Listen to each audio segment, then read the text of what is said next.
เคนะครับวันนี้ผมก็จะมาขายเครื่อง CNC นะฮะ CNC สำหรับคนที่ทำป้ายนะฮะสำหรับคนที่ทำป้ายนะฮะก็เครื่องอยู่ตรงด้านขวามือของผมนะฮะเครื่องนี้สำหรับคนที่ทำป้ายนะฮะแล้วก็ใช้เราเตอร์ทำนะฮะตัวนี้ของผมทำได้หลายอย่างนะฮะคุณจะทำป้ายหรือวาดครั้งเดียวหรือว่าคุณจะทำเป็นตัวอักษรอย่างเยี่ยนผมตัด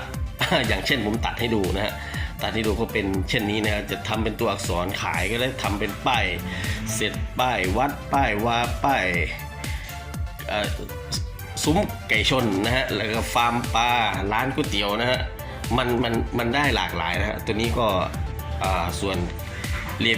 รีวิวเต็มๆเนี่ยผมจะมารีวิวให้ดูนะฮะรีวิวเต็มๆผมจะมารีวิวให้ดูนะฮะ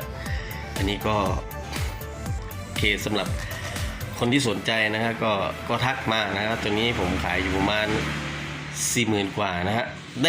ได้ครบทุกชุดนะฮะได้ครบหมดเลยนี่ได้เครื่อง CNC เครื่องนึงได้เครื่องเจาะมากิตะแล้วก็ได้ดอกของท็อป2 ดอก6 มิลกับดอก8 มิลนะฮะตัวนี้แล้วก็ได้โปรแกรมคอมพิวเตอร์ด้วยนะครับสำหรับใครที่สนใจนะครับก็ทักมานะฮะตัวนี้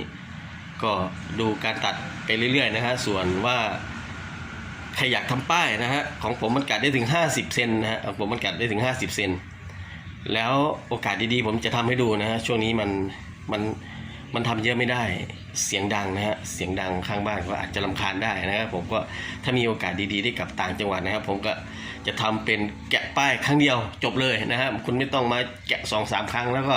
สวยด้วยนะฮะเราไม่ได้ใช้มือทำนะฮะเราใช้คอมพิวเตอร์ทำนะฮะก็ฝากเครื่องด้วยครับถ้าใครสนใจก็ทักมานะฮะผมขายอยู่ประมาณ 48,000 นะฮะ 48,000 ยุคโควิดนะฮะยุคโควิดนะฮะก็ไปไหนไม่ได้นะฮะใครที่อยากจะทำป้ายขายนะฮะแล้วทำเป็นฟาร์มเป็นตัวอักษรเป็นนั่นเป็นนี่นะฮะ